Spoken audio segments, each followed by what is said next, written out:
सगळ्यांचं मनपूर्वक स्वागत. आज आपण मेकॅनिकल प्रॉपर्टीज ऑफ फ्लुइड्स या टॉपिकचा एक्सरसाइज चालू करतोय. Exercise series we are going to start today. आपल्याला माहिती आहे, जर आपण टेक्स्ट बुक मध्ये बघितलं तर एक्सरसाइज मधला पहिलाच क्वेश्चन आहे तो एमसीक्यूचा आहे. तर आपल्याला माहिती आहे की बोर्ड पॅटर्न नुसार आपल्याला एमसीक्यू सॉल्व्ह करायचे आहे. तर एमसीक्यू नंबर 1 काय बघा. पहिला एमसीक्यू काय आपल्या टॉपिक मधला आधी वाचा व्यवस्थित. You can refer textbook. काय दिले बघा. A hydraulic lift is designed to lift a heavy object of maximum mass 2000 kg. लिफ्टचा अर्थ माहिती तुम्हाला उचलणे. आणि एक हायड्रोलिक लिफ्ट तयार केलेला आहे, डिझाइन केलेला आहे. त्याचं काम काय की 2000 kg चं मॅक्सिमम मास असणारा ऑब्जेक्ट उचलू शकतो. मॅक्सिमम लिमिट किती त्याचं 2000 kg म्हणजे 2 टन. 2000 kg 2 टन इतकं मास तो मॅक्सिमम उचलू शकतो आहे. असा अशा पद्धतीने आपण लिफ्ट डिझाइन केलेला आहे. The area of cross section of piston. आता पिस्टन सिलेंडर तुम्हाला माहिती आहे. You can see the application of Bernoulli's theorem आपण ऑलरेडी बघितलेला आहे. त्याच्यानंतर आपण अतिशय महत्त्वाचा लॉ बघितला पास्कल्स लॉ. पास्कल्स लॉ मध्ये आपण ऍप्लिकेशन बघितले lifting of the object by hydraulic lift. Pascal's law मध्ये आपण हायड्रोलिक लिफ्ट बघितलं. देन ब्रेक बघितला, हायड्रोलिक ब्रेक कसं काम करतो. असे बरेच मुद्दे आपण डिस्कस केलेत. ते व्हिडिओ लेक्चर तुम्ही रेफर करू शकता. काय म्हणते बघा. The area cross section of the piston carrying load is 2.25 into 10⁻² metre square. तरी काय दिले की जो पिस्टन लिफ्ट करतोय या मासला त्याचा क्रॉस सेक्शन एरिया किती आहे 2.25 into 10⁻² मीटर स्क्वेअर. आणि त्याने प्रश्न काय विचारला आपल्याला. What is the maximum pressure the smaller piston would have to bear? लहान पिस्टन जो असणार आहे त्याला किती प्रेशर सहन करावं लागेल, एक्झर्ट होणार आहे त्याच्यावर, ते आपल्याला डिराईव्ह करायचं आहे. तर व्हॅल्यू काढायची. आता एमसीक्यू सॉल्व्ह करताना आपल्याला फॉर्म्युलाचं बेसिक माहित पाहिजेच. त्या फॉर्म्युलाला पुढे जाणं गरजेचं आहे. पण त्याच्या अगोदर आपण एक सिंपल डायग्राम काढूया. एक्झाम मध्ये डायग्राम काढायची गरज नाहीये, पण तुम्हाला समजण्याकरता कॉन्सेप्ट करण्यासाठी आपल्याला माहिती पाहिजे. काय एक्झॅक्टली बघा हायड्रोलिक लिफ्टची डिझाइन कसं असतं. हा असणारा पहिला पिस्टन सिलेंडर अरेंजमेंट. असणारा piston outside to this there is a cylinder. ह्याच्यावर मास ठेवणार, जे काय असेल ते मास आपण इथे ठेवणार. आपल्याला दिले किती 2000 kg. हा लार्जर पिस्टन आहे, आपल्याला स्मॉलर पिस्टन दाखवायचं आहे. तर समजा आता इथून बघा when you are going to apply the force fluid येणार आहे. हा झाला पिस्टनचा रॉड. अतिशय इझी पद्धतीने आपण डिझाइन करू शकतो याला. आता ह्याच्यावर जेव्हा फ्लुइड येणार तर हा it will apply the force. It will apply the what force. हा आपला लहान पिस्टन इकडे असणार आहे. You can see the diagram. Very easy to understand. Basic आपल्याला माहित पाहिजे.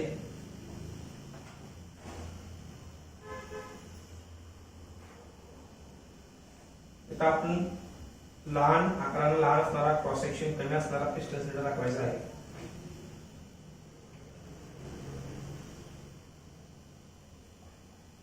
अशा प्रकारे आपलं कनेक्शन असणार आहे with the help of pipes.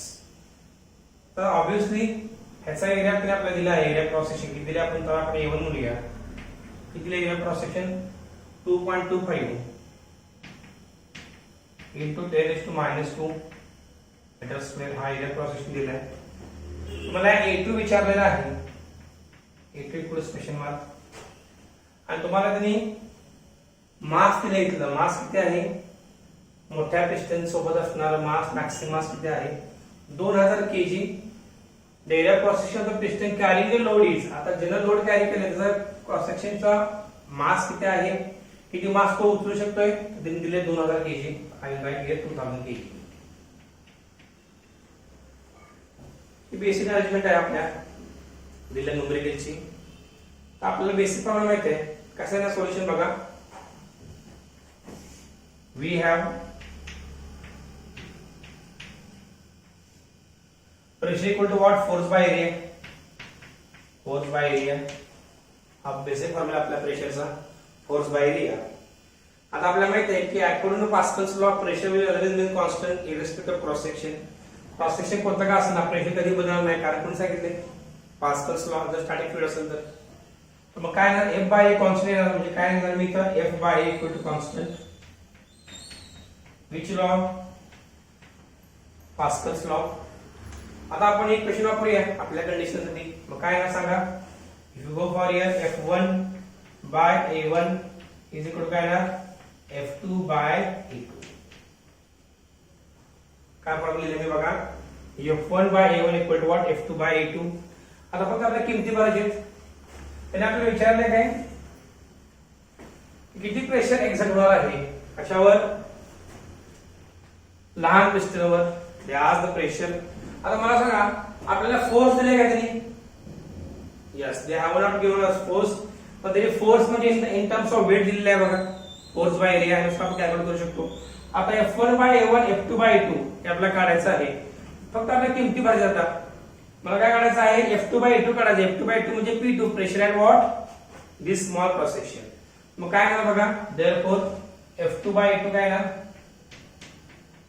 Is equal to F1 किती दिलं आपल्याला सांगा 2000 kg. पण एक kg मास आहे, आपल्याला फोर्स पाहिजे.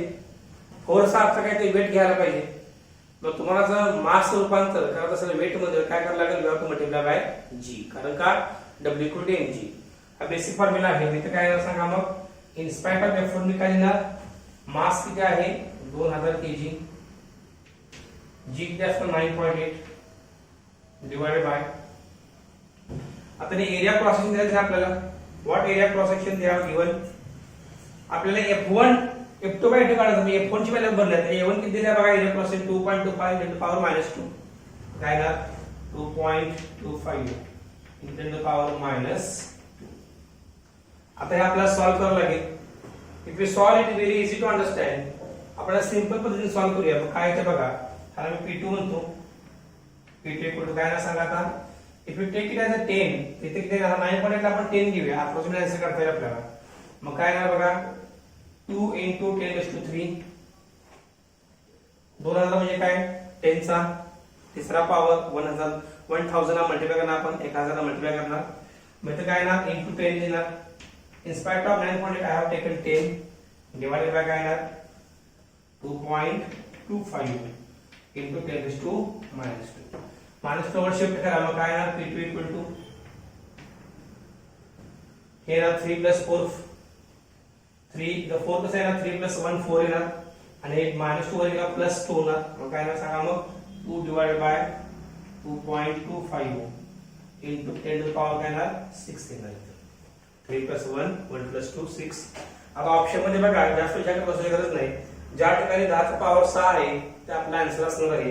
कारण 0.8711 जर कॅल्क्युलेशन केलं व्यवस्थित तर ही टर्म जी आहे ती बघायची आहे बोर्डकडे. ही टर्म जी आहे ही टर्म मिळणार आपल्याला काय 0.877. कारण का 2.25 ग्रेटर दॅन 2 आहे त्यामुळे आन्सर 100% पॉइंट मध्ये येणार. आपल्याला मिळालेला आन्सर काय येणार सांगा P2 काय येणार. In this case P2 equal to what 0.8711 × 10⁻6 unit काय न्यूटन पर मीटर स्क्वेअर. कारण काय what is unit of pressure newton per metre square किंवा पास्कल त्याला म्हणतो आपण.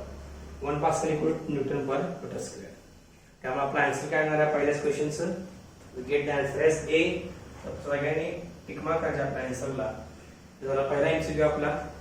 आपण काय तो वापरलं, we use the basic concept of what Pascal's law pressure always main concept. हे डायग्राम जे आपण काढलेलं आहे तुम्ही एक्झाम मध्ये काढायची गरज नाहीये.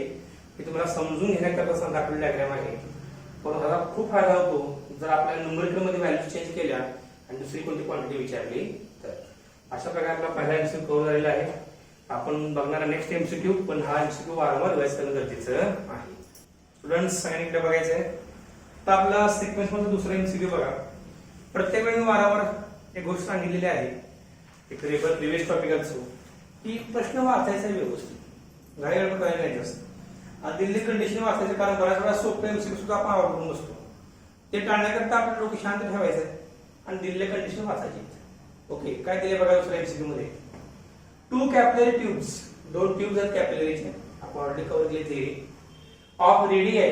रेडियस आणि પછી काय असतं radii. Radii 0.3 centimetre and 0.6 centimetre are dipped in same liquid. Liquid दिलेलं नाही कुठलं, पण लिक्विड समानच सांगितलेलं आहे. दोन ट्यूब घेतले आपण, डिप केलेले आहेत कशामध्ये, लिक्विड मध्ये बुडवलेले आहे. डिप म्हणजे बुडवलेले आहे. The ratio of Heights through which the liquid will rise in the tubes is. आता 100% जेव्हा तुम्ही ट्यूब बुडवणार पाण्यामध्ये किंवा लिक्विड मध्ये, टू बी स्पेसिफिक, तर ते लिक्विड ट्यूब मध्ये शिरणार आणि त्याची हाईट वाढणार. लिक्विड कॉलम जो आहे तो पाणी, पण लिक्विड जे आत ट्यूब मध्ये जे एंटर केलेलं आहे ते लिक्विड, ती हाईट वाढणार, ते वर येणार. तर त्याच्या हाईटचा रेशो काय असं विचारलेलं आहे. अति सोपे एमसीक्यू आहे. त्यात ते समजण्याकरता आपल्याला बेसिक थिअरी माहित पाहिजे. That is expression for rise और fall of liquid level in a capillary tube. हा जर फॉर्म्युला जो आपण वापरला तर यातून आपल्याला एमसीक्यू इझिली सॉल्व्ह करता येते. लास्ट सोल्युशन लगेच we have solution लिहिलेलीच. we have काय फॉर्म्युला आपला, height of the liquid column in a capillary tube h equal to, derive करा फॉर्म्युला आपण 2 times t cos theta 2t cos theta divided by rho rg, density into radius into gravity acceleration. r कोणाचे, r is radius of capillary tube, rho म्हणजे density of the liquid जे आपण tube मध्ये भरलेलं आहे किंवा जे आत गेलेलं आहे. जी म्हणजे काय, ग्रॅव्हिटी ऍक्सिलरेशन. टी म्हणजे काय, सरफेस टेन्शन. आणि थिटा म्हणजे काय, अँगल ऑफ कॉन्टॅक्ट. आता तुम्ही हे रिलेशन बघितलं, जर ह्या बाकी सगळ्या टर्म्स कॉन्स्टंट आहेत दिलेल्या कंडिशन मध्ये, तरी असं काय सांगितलं नाही कोणत्या अँगल ऑफ कॉन्टॅक्ट बदलणार आहे का टी बदलणार आहे का डेन्सिटी बदलणार आहे का ग्रॅव्हिटी कॉन्स्टंट असणार, there is no change at all. ह्याचा अर्थ काय आहे, इक्वेशन आपण काय लिहू शकतो, एक रिलेशन आपल्याला मिळते. काय रिलेशन मिळते, height inversely proportional to what, radius of the capillary tube. जी ट्यूब आहे त्या ट्यूबची रेडियस घ्या तुम्ही, त्याला इनवर्स प्रोपोर्शनल कोण आहे, हाईट आहे. मग ह्याच्यावर इक्वेशन तयार करा. काय नाही इक्वेशन सांगा, सिंपल इक्वेशन आहे. Right here h1r1 equal to what, h2r2. Equation काय असणार, कॉन्स्टंट. हा गुणाकार काय असणार आहे, कॉन्स्टंट, कारण इनवर्स प्रोपोर्शन आहे. जेव्हा जेव्हा इनवर्स प्रोपोर्शन असतं तेव्हा असतो गुणाकार, आणि जेव्हा जेव्हा असतो direct proportion then there is a division और भागाकार. ओके. आता h1r1 equal to h2r2 then आपल्याला रेशो कोणाचा विचारलाय, हाईटचा रेशो विचारलेला आहे. तर आपण हाईटचा रेशो घेऊया. मग काय सांगा, h1 by h2 is equal to what, r2 by r1. बरोबर आहे ना, is equal to what, r2 by r1. h1 by h2 equal to r2 by r1. r2 काय दिलं आपल्याला, व्हॅल्यू ऑफ द r2 दिला गिवन 0.6 सेंटीमीटर आहे. Cancel होणार कारण आपण ratio of the same quantity असणार आहे. आणि r1 काय दिलं आपल्याला 0.3. पहिली व्हॅल्यू r1 घ्या, दुसरी व्हॅल्यू r2 घ्या. आता हे सॉल्व करा, किती सोपं आहे बघा. We get the answer as 2/1. म्हणजे काय मिळणार आपला आन्सर, 2/1. सोपं वाटतंय आपल्याला, पण त्याचं कारण काय, आपल्याला फॉर्म्युला माहिती आहे. तर बरेच जण काय तर कन्फ्युजन मध्ये वेगळं काय तर इक्वेशन वापरतात आणि दे मेक सिंपल मिस्टेक. त्यामुळे आपला आन्सर काय मिळाला, रेशो काय मिळाला, 2/1. म्हणजे जर कॅपिलरी ट्यूबची रेशो, रेडियसचा रेशो जर 0.3 सेंटीमीटर 0.6 सेंटीमीटर असेल रेशो दोन ट्यूबचा, रेडियसची व्हॅल्यू, तर मिळणार रेशो काय असणार हाईटचा, 2/1. म्हणजे ऑप्शन बघितला तर आय थिंक आपला ऑप्शन बी मिळतोय. तर ऑप्शन बी आपला करेक्ट असणार आहे आपल्या या एमसीक्यूचा. Option number B is correct for the MCQ number 2. I hope तुम्हाला कळाला असेल एमसीक्यू व्यवस्थित. इथं वारावर मी एक गोष्ट सांगतो, फॉर्म्युला माहिती असणं गरजेचं आहे आणि किमती भरा व्यवस्थित. कॅल्क्युलेशन सिंपल आहे, न चुकता कॅल्क्युलेशन करा, जेणेकरून आपल्याला करेक्ट आन्सर मिळून जाणार. ओके. इकडे बघायचं आपला पुढचा एमसीक्यू बघा. एमसीक्यू नंबर 3 काय देते आपल्याला बघा. The energy stored in a soap bubble. Soap bubble दिले आपल्याला ऑफ डायमीटर 6 सेंटीमीटर. डायमीटर दिले असेल सोप बबलचा, किती आहे तो, 6 सेंटीमीटर. अँड टेन्शन दिले त्यांनी on the soap bubble 0.04 newton per metre is nearly. म्हणजे सोप बबल जो आहे तो फुगण्याकरता आपल्याला काम करावं लागतं. We have to do the work against excess pressure. आणि तुम्हाला माहिती असेल ते एक्सेस प्रेशरच्या विरुद्ध आपलं काम केल्यामुळे there is a work done. आणि तेच काम त्या सोप बबलच्या सरफेस मध्ये स्टोर होतं in the form of energy, त्याला म्हणतो आपण सरफेस एनर्जी. तर इनडायरेक्ट आपल्याला विचार सरफेस एनर्जी किती असेल या कंडिशन मध्ये. आपला बेसिक फॉर्म्युला आहे तो वापरूया आपण या न्यू लाईन सोल्युशन मध्ये. We have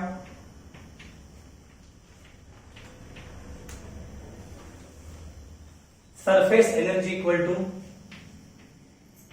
surface energy is equal to काय फॉर्म्युला सरफेस एनर्जीचा tension into change in area TdA surface tension T into change in area dA ही कृषी आपण डिराइव्ह केली बघा व्यवस्थित किती बरं मग काय ना सांगा दिले T ची व्हॅल्यू दिल्या त्याच्यातल्या 0.04 इनटू आता सरफेस एरिया मधला बदल काढायचा आहे तर सोप बबल जे स्फेरिकल शेपचा असतो बरोबर आहे म्हणजे तुझा सरफेस एरिया काय ना सरफेस एरिया स्फिअर काय फॉर्म्युला 4 पाय r स्क्वेअर मग काय ना 4 पाय r स्क्वेअर स्टेप जाऊया पण तुम्हाला माहिती आहे सोप बबल दोन सरफेस असतात तुम्हाला मी सांगितले बबल म्हणजे दोन मल्टिप्लाय करायचं आणि ड्रॉप म्हणले की keep it as it is तर मल्टिप्लाय करा दोन का दोन मल्टिप्लाय केले या स्टेपला अंडरलाईन तुम्ही किंवा स्टार मार्क करतोय कारण सोप बबल आहे म्हणून मी दोन मल्टिप्लाय केलेला आहे सोप बबलला दोन सरफेस असतात आतला आणि बाहेरचा म्हणून आपण मल्टिप्लाय केले दोन किमती बघा काय सांगा मग is equal to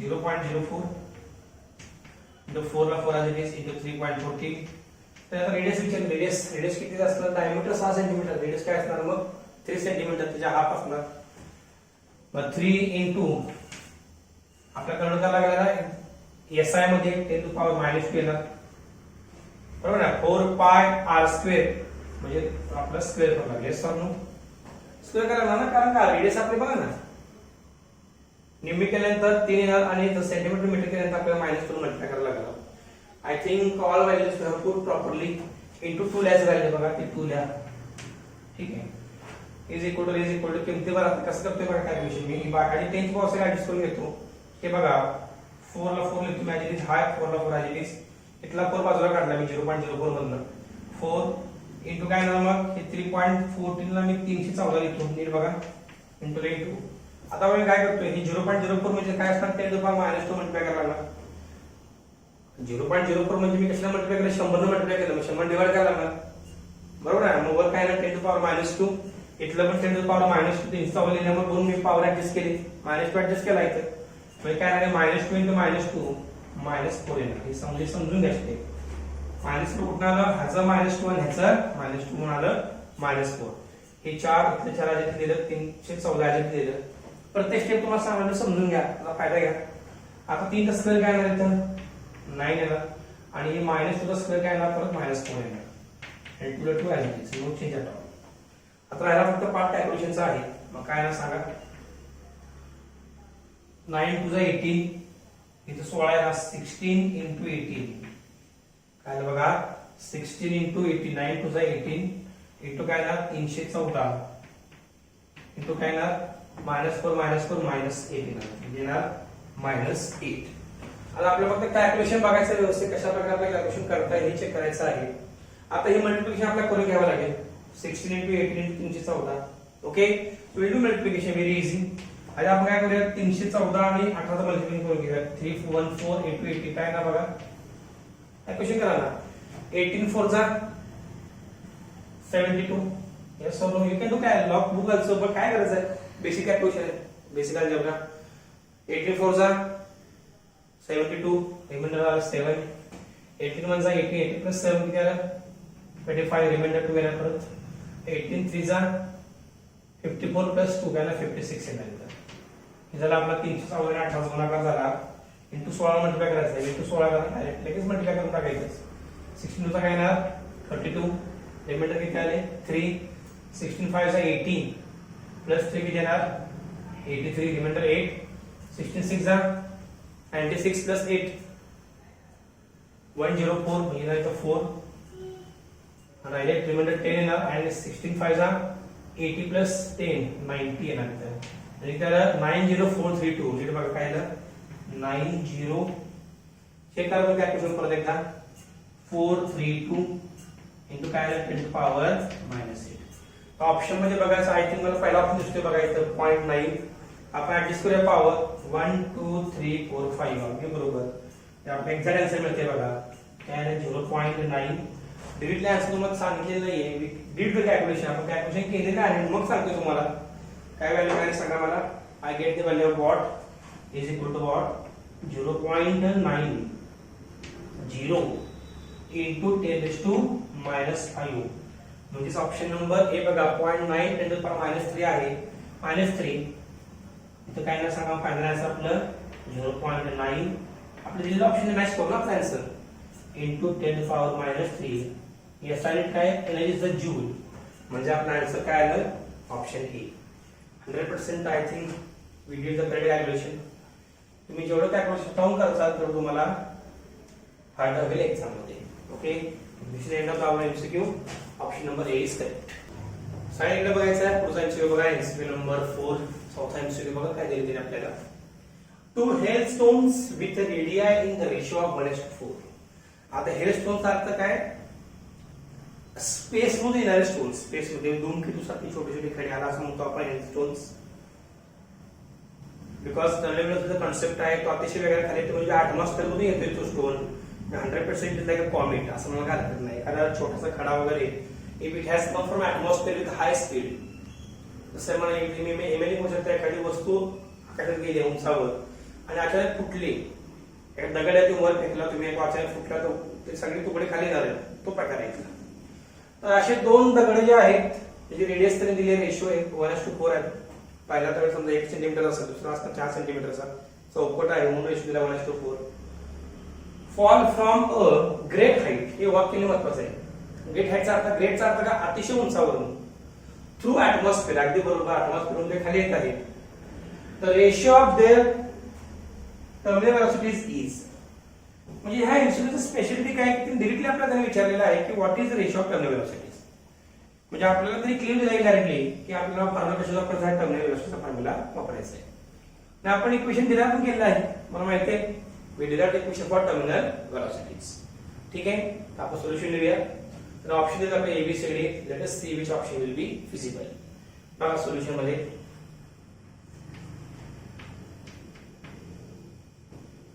we have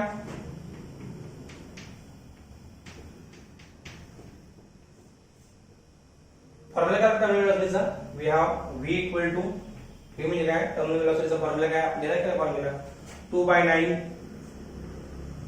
r square g into what rho minus sigma divided by eta I hope this formula you remember दिला केला फॉर्म्युला त्यामुळे पाठच काय फॉर्म्युला तर ऑप्शन दुसरा आपल्याला कुठला आता या फॉर्म्युल्यामध्ये बघा बाकी सगळे टर्म कॉन्स्टंट आहे 2/9 कॉन्स्टंट इटा म्हणजे coefficient viscosity also constant density of the object constant आणि sigma is density of medium also constant ह्याचा अर्थ काय की या सगळ्या टर्म्स कॉन्स्टंट असताना जी पण कॉन्स्टंट आहे तर एवढं क्लिअर होतंय की वेलोसिटी जी आहे कोणती वेलोसिटी टर्मिनल वेलोसिटी प्रोपोर्शनल कशन आहे square of the radius of the object v proportional to what r square जेव्हा तुम्हाला इक्वेशन माहिती असेल तर तुम्ही रिलेशन तयार करू शकता otherwise you cannot create the relation आता ह्या इक्वेशन वरून काय मिळालं की वेलोसिटी जी आहे कोणती वेलोसिटी टर्मिनल वेलोसिटी जी आहे की त्या ऑब्जेक्टच्या रेडियसच्या स्क्वेअरला प्रोपोर्शनल आहे म्हणजे रेडियस वाढली v वाढला रेडियस वाढली v वाढला तसं रिलेशन आपल्याला मिळालं v proportional to what r square त्याच्यावर आपण काय लिहू शकतो बघा आय कॅन राईट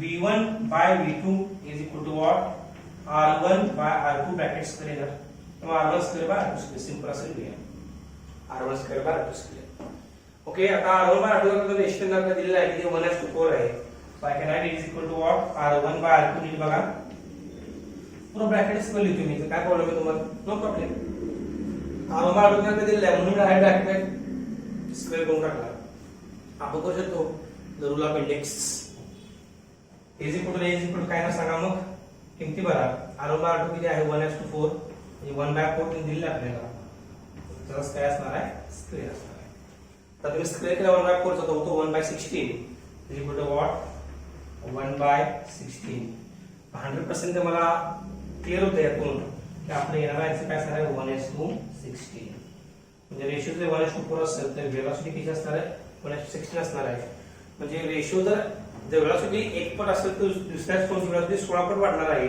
ती जबरदस्त रिलेशन आपल्याला मिळालं आहे इन आवर डेरिव्हेशन तर तुम्ही जर बघितलं आन्सर आपल्याला काय मिळतं 1:16 निश्चितपणे आपण जर ऑप्शन मध्ये बघितलं तर ऑप्शन सी हा आपल्याला करेक्ट मिळतोय according to our calculation okay आणि इकडे बघायचं आहे आपला पाचवा एमसीक्यू काय बघा क्वेश्चन मधला क्वेश्चन 1 मधला MCQ in Bernoulli's theorem which of the following is conserved तर काय विचारलं आपल्याला की बर्नौलीज थिअरम मध्ये कोणती गोष्ट बदलत नाही आता बर्नौलीज थिअरम बद्दल आपण डेप्थ मध्ये डिस्कशन केलेलं आहे अगदी ऍप्लिकेशन पासून वेगवेगळ्या डायग्राम ज्या आहेत त्या आपण डिस्कस केलेल्या आहेत.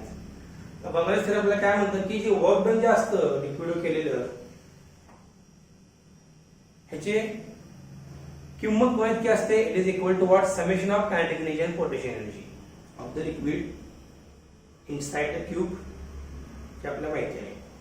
तर म्हणजे एखाद्या लिक्विड वर काम केलेलं जे असतं किंवा लिक्विड सराउंडिंग काम केलं ते कोणावर डिपेंड असतं, तर त्याची ऍडिशन कोणावर असणार आहे, ते ऍडिशन असणार आहे कायनेटिक आणि पोटेन्शियल एनर्जी असणार आहे. कशी energy, kinetic energy and potential energy. आपण डायग्राम ड्रॉ केलेली आहे in our derivation. Can refer the video lecture of that article. म्हणजे एक गोष्ट क्लिअर आहे, इथं एक वाक्य क्लिअर आहे की आपल्याला एनर्जी मिळते कॉन्झर्व्ड. बर्नौलीज थेरम मध्ये जी काही एनर्जी असणार इनलेट आणि आउटलेट एनर्जी कधीही बदलणार नाहीये. तर तुम्ही जर व्यवस्थित ऑप्शन बघितले, तुम्हाला 4 ऑप्शन दिले. पहिला ऑप्शन दिला लिनियर मोमेंटमचा, दुसरा ऑप्शन आहे बी अँग्युलर मोमेंटम, सी आहे मास आणि डी आहे एनर्जी. तुम्ही ऑप्शन व्यवस्थित बघितले तर आपल्याला असणार सुटेबल ऑप्शन कोणता आहे, डी दॅट इज एनर्जी. कुठलं आन्सर आलं ते आन्सरला आपल्या स्टेटमेंट वरून कोणाच्या बर्नौलीज थेरमच्या. तर रिपीट करतो थेरम की work done by the liquid on the surrounding or surrounding on the liquid is equal to sum of their kinetic energy and potential energy. Sum of their change in kinetic energy plus change in potential energy under the condition that liquid must be incompressible. Liquid काय पाहिजे, incompressible पाहिजे. It should be in the tubes or in a closed vessel. तर अशा पद्धतीने आपण जर विचार केला तर as per the Bernoulli's theorem statement आपल्याला मिळणारा आन्सर काय असणार आहे, एनर्जी म्हणजे एनर्जी कंझर्व होणार आहे in our Bernoulli's theorem. Okay, आणि इकडे बघायचं आहे आपला इन्स्ट्रुमेंटचा पार्ट संपलेला आहे. आता आपण एक्सरसाइज मधले न्यूमरिकल्स कव्हर करणार आहे. जर तुम्ही एक्सरसाइज बघितला व्यवस्थित टेक्स्ट बुक मध्ये तर प्रश्न क्रमांक 10 पासून आपण न्यूमरिकल चालू होतात. तर एक्झॅक्टली बघा न्यूमरिकल मध्ये एक्झॅक्टली कोणत्या गोष्टी प्रोव्हाइड केलेल्या आहेत. न्यूमरिकल सॉल्व्ह करताना आपल्याला ते न्यूमरिकल वाचणं अत्यंत गरजेचं आहे. लक्षात ठेवा बेसिक आहे सगळं numerical you have to read properly. तर आपण सोल्युशन पूर्ण करूया याच क्वेश्चनचं. काय दिले बघा त्याला, ते वाचा व्यवस्थित. Find the pressure 200 metre below, 200 metre खाली द सरफेस ऑफ ओशन, समुद्र सपाटीपासून समुद्राच्या पाण्यापासून 200 मीटर खाली जायचं आहे.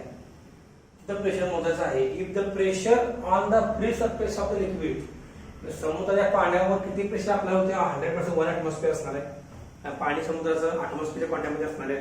वरचा surface 1 atmosphere. Density of the sea water दिलेली आहे 1060 1060 1060 kg per meter.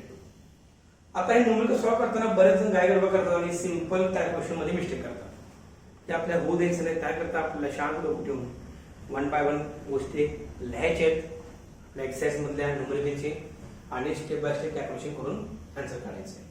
आधी पहिला पार्ट काय असणार सोल्युशन मधला, given data. We are going to write given data.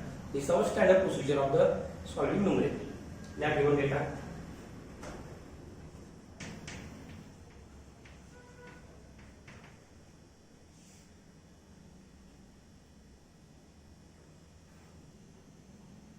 Height दिलेली आहे h 200 मीटर कंसातला below. The surface of the ocean if the pressure on the free surface of the liquid is 1 atmosphere. म्हणजे P दिलेला आपल्याला free surface atmosphere pressure दिले त्यांनी. We can use P0. P0 चा अर्थ काय, ऍटमॉस्फिअर प्रेशर. 1 ऍटमॉस्फिअर लिहा व्यवस्थित. 1 ऍटमॉस्फिअर is equal to आपल्याला माहित आहे 1 ऍटमॉस्फिअर म्हणजे किती प्रेशर असतं in terms of our SI unit. तर जास्त प्रेशर वाहून 1.013 into 10⁵ पास्कल म्हणजे काय असतं ऍटमॉस्फिअर प्रेशर. ही व्हॅल्यू लक्षात ठेवायची. काय 1 ऍटमॉस्फिअर प्रेशर किती व्हॅल्यू असते 1.013 into 10⁵ पास्कल. नंतर काय दिले आपल्याला density of the sea water दिले त्याने that rho equal to what 1060 kg per meter cube. So they have given density of sea water. काय अडचण पर्यंत नो.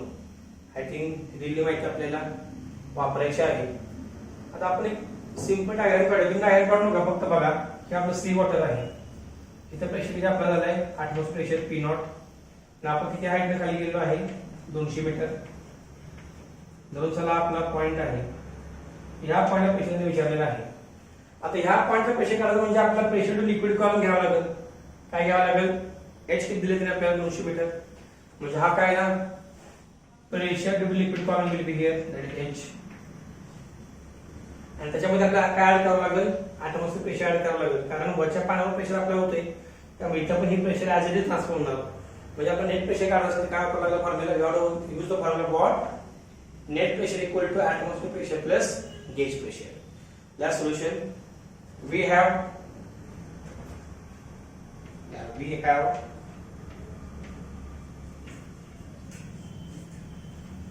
P equal to, ज्यामध्ये प्रेशर काढायचं आपण नेट प्रेशर म्हणूया. P म्हणजे net pressure, P equal to पहिल्यांदा काय ना atmosphere pressure P nought plus gauge pressure काय असणार ρgh. We know the formula of gauge pressure ρgh, pressure to liquid column formula आपल्याला स्टँडर्ड फॉर्म्युला माहिती आहे. आता आपण जर सॉल्व केलं काय मिळते बघा, स्टेप बाय स्टेप कॅल्क्युलेट करूया. व्हॉट वी गेट हियर, किमती भरूया, मग काय ना सांगा. देयरफॉर P इक्वल टू P नॉट किती आहे 1.013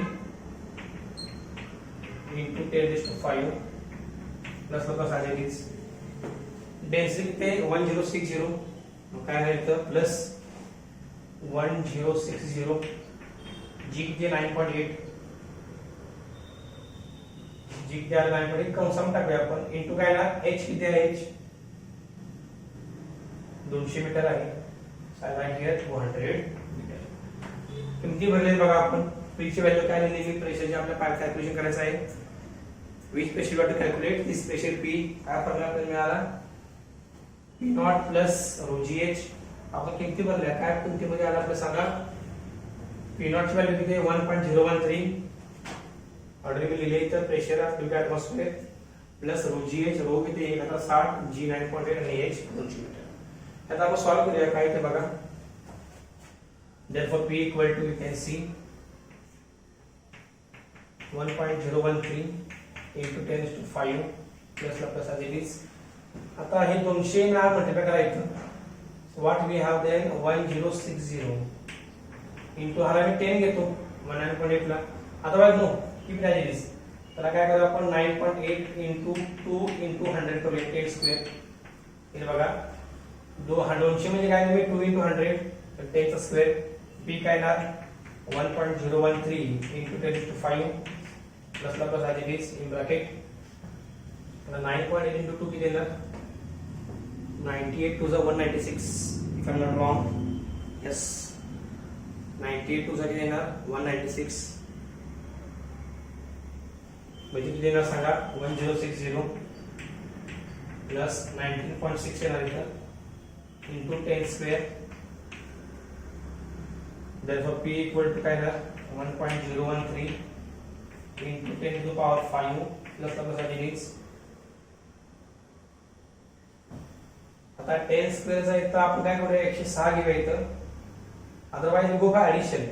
90.6 प्लस 100 किती येणार इंटू 100 काय येणार 1060 बघा प्लस 1960 येणार, किती बरोबर आहे 19.6 ला आपण मल्टिप्लाय केलं 100 ला डेसिमल पॉईंट 2 ला पुढे झाला.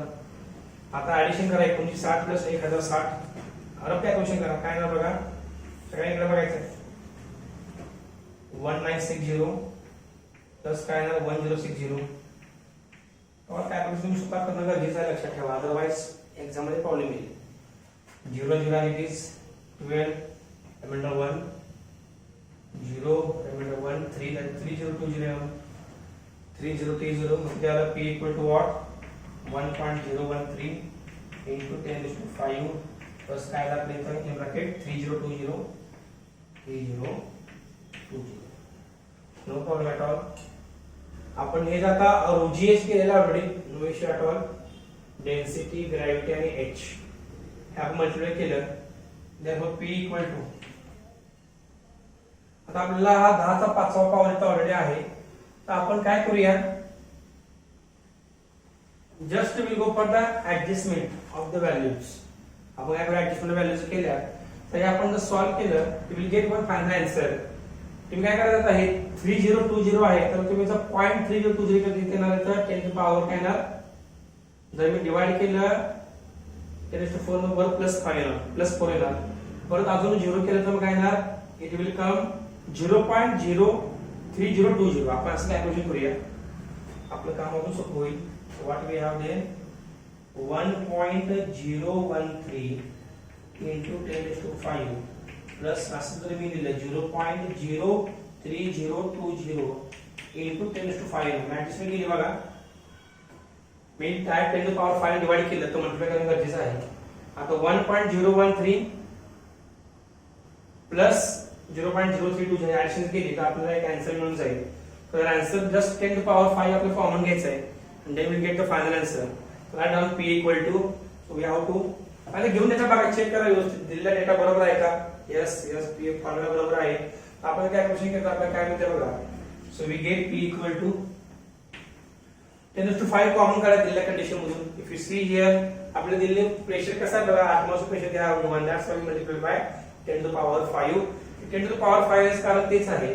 तर आपण हे जर कॅल्क्युलेशन करता आपल्याला मिळणार आन्सर आहे 21.78 into 10⁵ Newton per metre square. म्हणजे कॅल्क्युलेशन केलं आपल्याला आन्सर काय मिळते बघा 21.78 into 10⁵ Newton per metre square.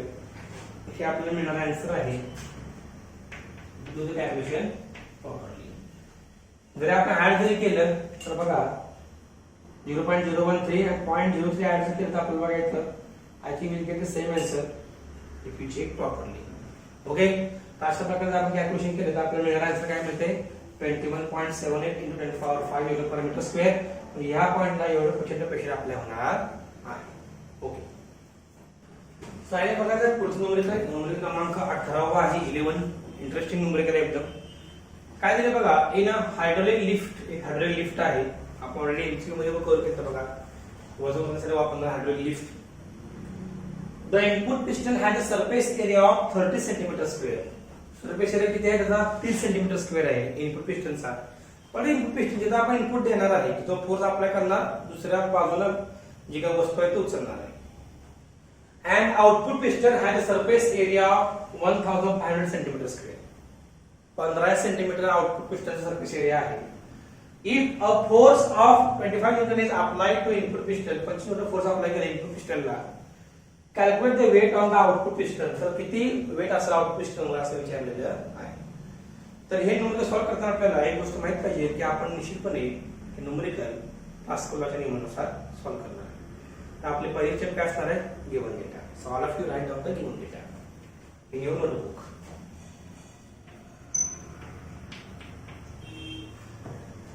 Given data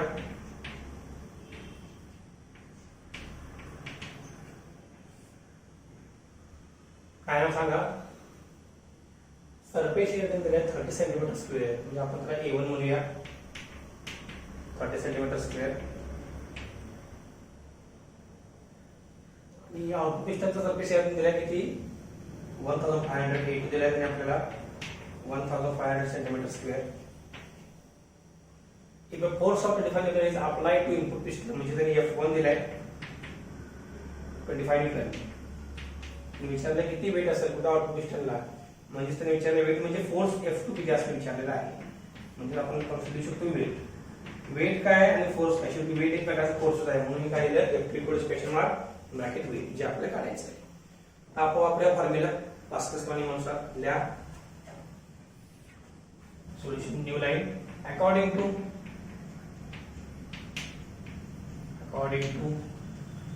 Pascal's law,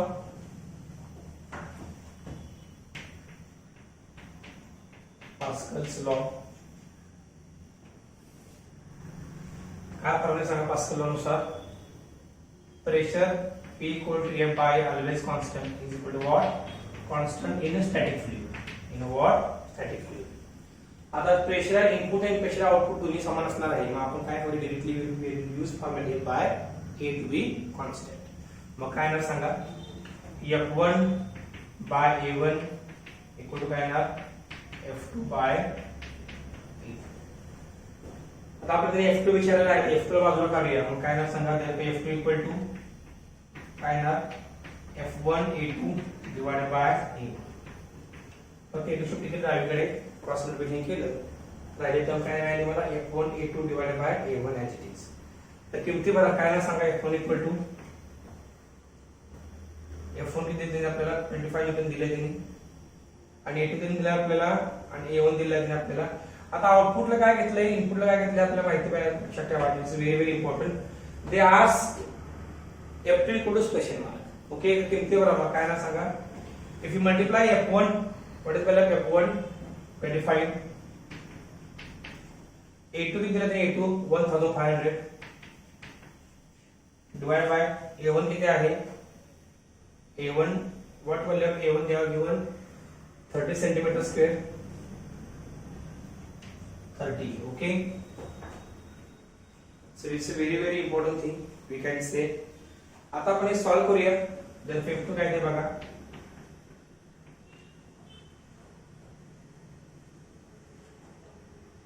$25 by 30. So this if I go for this 0 0 cancel. मग आला काय सांगा. हे 3 5 चा काय नाही तर 15 म्हणजे 15 येणार इथं. सॉरी 5 आणि इथं राहिलं 0 राहिले 50. 25 into 5 25 into 5 125 वरचं 0 आहे जे मग काय ना सांगा. तुम्ही कॅल्क्युलेशन केलं तर मग व्हॅल्यू किती आहे 1250 470 युनिट काय येणार न्यूटन. म्हणजे आउटपुट पिस्टनला किती असणार आहे फोर्स किंवा वेट किती अप्लाय करावं लागेल किती वेट असणार त्याच्यावर तो 1250 मीटर इतक्या फोर्सचं किंवा वजनाचं वजनाची वस्तू ठेवू शकतो मॅक्सिमम केवढं लिमिट असणार आहे. म्हणजे weight on the output piston will be 1250 newton. This is our answer. इथं आपण एक काळजी घेतलेली आहे की फॉर्म्युलामध्ये आपण F2 F1 A1 A2 value कोणत्या आहे त्यासाठी कोणत्या गोष्टी पाठ करू नका. जसं तुम्ही नोटेशन देणार आहात वेगवेगळ्या पद्धतीने ते नोटेशन द्या आणि बेसिक फॉर्म्युला वापरून कॅल्क्युलेशन न चुकता करा. You get the same answer. This is our answer of this question 11. वारंवार हे न्यूमेरिकल सॉल्व करा आणि अजून एक वाक्य लिहायचं विसरू नका. It is according to Pascal's law आणि म्हणून आपण हे सॉल्व केलेलं आहे. आणि इकडे बघायचंय आपण नेक्स्ट न्यूमेरिकल बघा. क्वेश्चन नंबर 13 आहे आपला 13वा क्वेश्चन आहे आपल्या टेक्स्ट बुक मधला. पॅराग्राफर काय दिले बघा तरी आपल्याला. ए हॉरिझॉन्टल फोर्स ऑफ 1 न्यूटन. एक हॉरिझॉन्टल फोर्स आहे.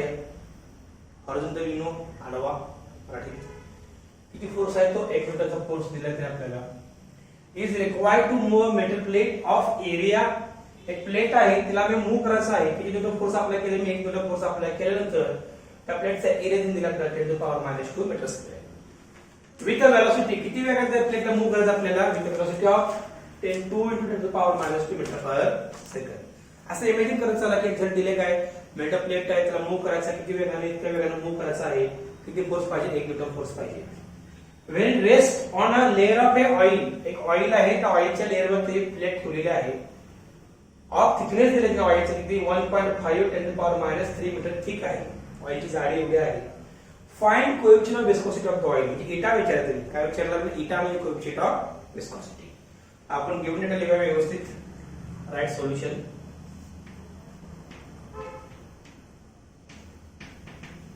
गिवन डेटा काय दिले त्यांनी आपल्याला फोर्स दिलेला आहे F इक्वल टू 1 न्यूटन. काय दिलं मेटल प्लेट ऑफ एरिया दिला त्यांनी. मेटल प्लेटचा एरिया दिला आपल्याला किती A equal to 10 to the power -2 metre square. Okay no problem. Velocity दिली वेलोसिटी dv दिली आपल्याला किती वेलोसिटी बदलायची आपल्याला dv 2 into 10 to the power -2 metre per second velocity आपल्याला दिलेली आहे.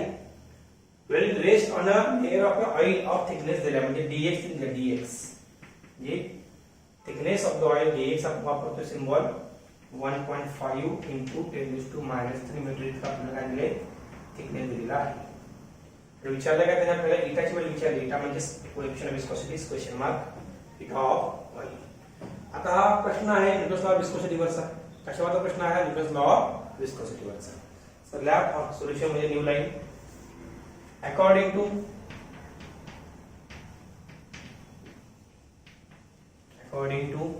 Newton's law of viscosity. Newton's law of viscosity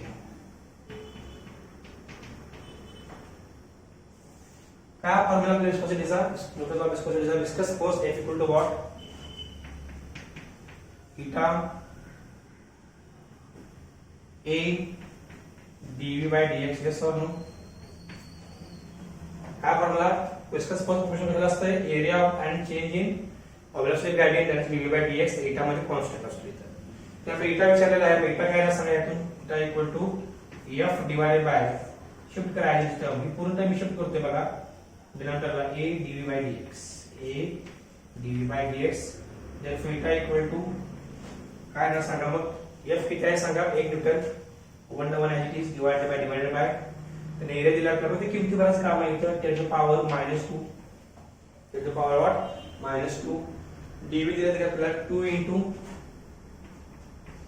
10 raised to -2 and dx दिला dx 1.5 into 10 raised to -3 10 raised to -3 अशी किमती दिली आहे. काय सिंपल आहे कॅल्क्युलेशन आपण सॉल्व करूया काय सांगा. Therefore eta equal to हे सगळे टर्म वरची पूर्ण वर मग काय ना 1.5 into what 10 to power -3 as it is divided by हे 2 into 10 to -4 डाल लिहितोय बघा बघा -2 बघा -2 -4 पुरा 2 as it is it will be in the denominator. 1 काय द्यायची गरज नाही कारण मल्टिप्लाय केल्यास काय फरक पडणार नाही. फक्त हे 1 म्हणतोय मी if I multiply 1 to this term it will be same. Okay, मग काय ना eta equal to आता बघा हे -4 वरला काय होणार +4 होणार म्हणजे +4 -3 किती येणार 10 म्हणजे काय येणार 15 डिवाइड बाय 2 व्हॅल्यू येणार इथं बीटा किती आलं बघा आपलं 7.5 newton second per metre square. आपला आन्सर आला. What unit of coefficient viscosity newton second per metre square म्हणजे आपला आन्सर काय मिळाला आपल्याला किती असणार आहे विस्कोसिटी त्या ऑइलची असणार 7.5 newton second per metre square एवढी असणार त्या ऑइलची विस्कोसिटी. ज्या ऑइलचा थिकनेस किती आहे 1.5 10 to power -3 metre. I hope तुम्हाला म्हणजे कळालं असेल व्यवस्थित. इथं आपण एकच गोष्ट फॉलो केली स्ट्रिक्टली की म्हणजे कोणत्या Newton's law of viscosity. Exam मध्ये ही सेंटेन्स घ्यायला विसरायचं नाही, बाकी सगळं पार्ट हा कॅल्क्युलेशनचाच आहे. मिळालेलं आन्सर काय आपलं 7.5 newton second per metre square. Okay, thank you.